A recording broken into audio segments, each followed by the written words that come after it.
México.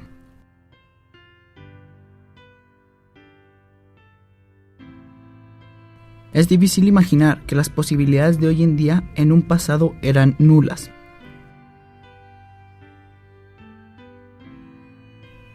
Sin embargo, la historia, como cualquier recordatorio del pasado, nos muestra una época muy diferente.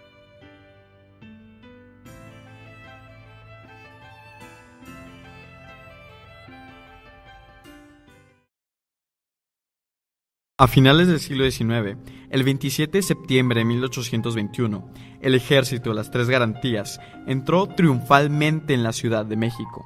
Un día después, se constituiría la Junta Provisional Gubernativa, redactando la Declaración de Independencia del Imperio Mexicano. En este mismo año, las condiciones sociales nos muestran que aún el poder se concentró en las élites de las clases acomodadas, como el clero, el ejército, los grandes terratenientes o los comerciantes. Por otro lado, los mestizos y castas mantenían el sitio más bajo dentro de la pirámide social. En esos momentos, la mayoría de la población se concentraba principalmente en el centro del país, con un norte casi completamente deshabitado. Ya una vez lograda la independencia, se crearon las escuelas llamadas amigas, bajo el patrocinio de la moral católica. En ese entonces existían 6 escuelas, y para 1827 ya habría más de 60. Un año más tarde, para 1822, se funda la Compañía Lancasteriana, con el propósito de difundir las primeras letras en las escuelas públicas. Mientras tanto, el comercio internacional estaba paralizado. Este intercambio había quedado obstaculizado y los sistemas de riego habían quedado abandonados. Todo esto se debió a la corrupción del gobierno y los excesivos impuestos al comercio interno. Por esto, enfrentar los graves problemas que vivía México implicaba que se desarrollara un proyecto de país. Se necesitaba cambiar la forma en que el gobierno tenía manipulada a la población, y al mismo tiempo era necesario trabajar por el reconocimiento del país y del gobierno por el resto de las naciones. Para esto, se presentaron varios proyectos, los cuales eran los sentimientos de la nación por parte de los insurgentes y los 2 documentos principales con los que se consuma la independencia: el Plan de Iguala, promulgado el 24 de febrero de 1821, y los Tratados de Córdoba, firmados exactamente 6 meses después. Continuando por el año de 1822, España se negaba a aceptar la independencia de su excolonia, y peor aún, tampoco contaba con el reconocimiento internacional. Había al menos 2 proyectos: el de los insurgentes, que representaban una tendencia democrática liberal, y los partidarios de Iturbide, que se inclinaban por la continuación de un sistema de privilegios y desigualdades. Para el 24 de febrero de este año, la Junta convoca a un congreso para hacer una constitución, la cual nunca cumple su cometido. Poco después, el 18 de mayo, es aclamado como emperador Agustín Iturbide por un ejército quien no fue coronado sino hasta el 21 de julio de ese mismo año. Con esto, el 31 de octubre, Iturbide disuelve el Congreso con el pretexto de incapacidad legislativa, y después crea una junta instituyente que se encarga de redactar una constitución, con lo que la regencia se fortaleció y, por ende, la influencia y el poder de Iturbide también fueron beneficiados. Es por eso que el 2 de diciembre de 1822 hubo un levantamiento armado por parte de Antonio López de Santana con el Plan de Casamata. En él declara nula la proclamación de emperador de Iturbide y en su favor se le unen Nicolás Bravo y Vicente Guerrero.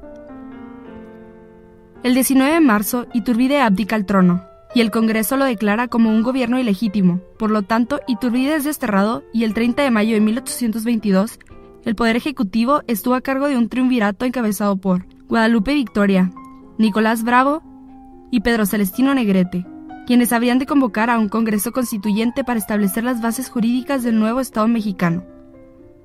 Un año más tarde, el 7 de mayo de 1824, en el Congreso se declara traidor y fuera de la ley Iturbide. El 19 de julio del mismo año, Iturbide fue apresado, juzgado por el Congreso de Tamaulipas y fusilado en Padillas, debido a que desafió la orden del destierro. El grupo que propone el proyecto republicano estaba formado por criollos, mestizos y algunas personas ilustradas que veían con buenos ojos la idea de formar una república a la manera francesa o estadounidense. Para el 31 de enero de 1824, en el Congreso se promulgó el Acta Constitutiva de la Federación, donde se establecía que México sería una república representativa y popular. Y unos meses más tarde, el 7 de noviembre, se declaró formalmente el Congreso Constituyente, que llevó a cabo las elecciones presidenciales, resultando triunfadores el general Guadalupe Victoria y Nicolás Bravo, quienes el 4 de octubre jurarían ante la nueva Constitución. Manuel Félix Fernández, conocido como Guadalupe Victoria, fue el primer presidente de la República, el 10 de octubre de 1824, terminando su mandato el 31 de marzo de 1829. Nació en la villa de Tamazula, en la provincia de Nueva Vizcaya, en el actual estado de Durango. Fue diputado, senador y gobernador de Veracruz.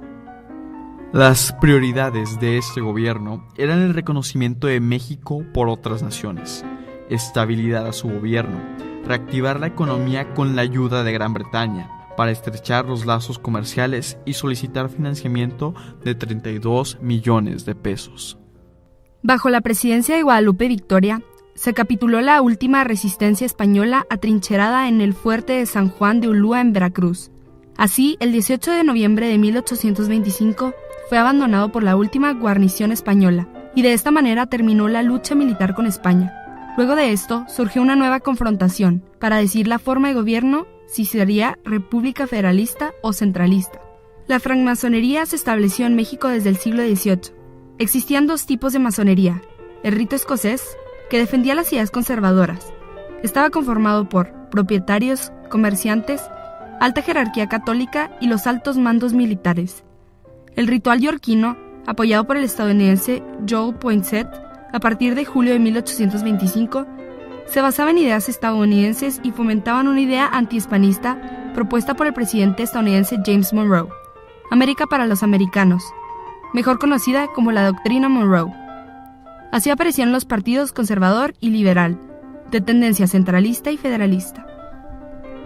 El motín de Cordada, llevado a cabo a finales de 1828 por Lorenzo de Zavala y José María Lobato en contra del presidente Victoria por considerar que éste había apoyado el triunfo del general Manuel Gómez Pedraza para el siguiente periodo.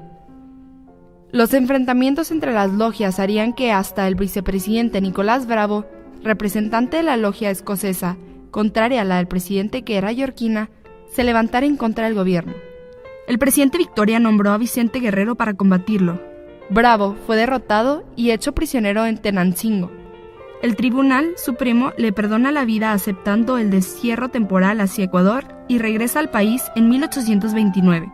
En medio de la inestabilidad política, España no dejó de llevar a cabo intentos de recuperar el territorio mexicano.